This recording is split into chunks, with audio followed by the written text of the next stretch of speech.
One of the things we struggle with, I think, as Latter-day Saints, is we kind of feel like the gospel has the answer to everything, and everything should be given to us in this tidy little pristine package where we can answer everything perfectly.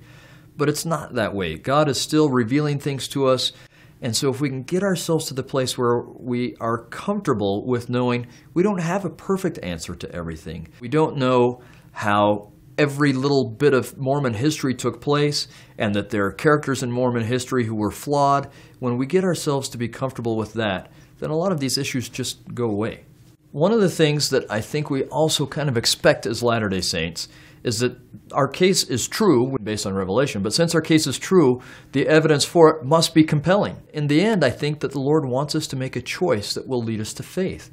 And so many of these little things we find, the name Jershon in the book of Abraham, and there's a place that actually matches with that in the right spot and the right route. The name Olishem or other little things, they're confirming nudges of faith. They're not designed to create your testimony. They're just enough evidence for us to be okay as we choose to stand on the faith that we develop through revelation.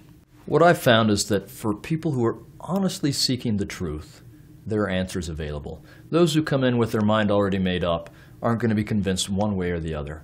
I'm an honest seeker after truth. It's why I've gone into these things. I want to understand what's going on and what happened with Abraham and with all of the ancient prophets and modern prophets. I've not found any issue that we have given serious study that we haven't found good answers to. And while there are some we don't have answers to yet, I'm confident that as we give them study, we will find answers that are acceptable to those who really want to know the truth.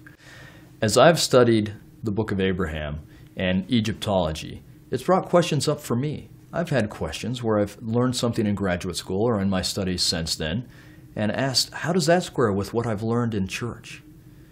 And as I've worked my way through those and realized that some things that I've always assumed that I learned in church are incorrect and some things I've always assumed that I learned from Egyptology were incorrect, and seeing how these things mesh together, it's given me a greater appreciation for Joseph Smith than I've ever had, and a greater appreciation for how much God loves us and what He's done to give us these scriptures than I've ever had.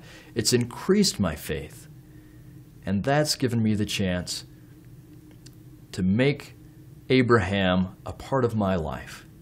I will forever be enriched because of what I've learned from Joseph Smith and Abraham through this beautiful, wonderful, incredible book, the Book of Abraham.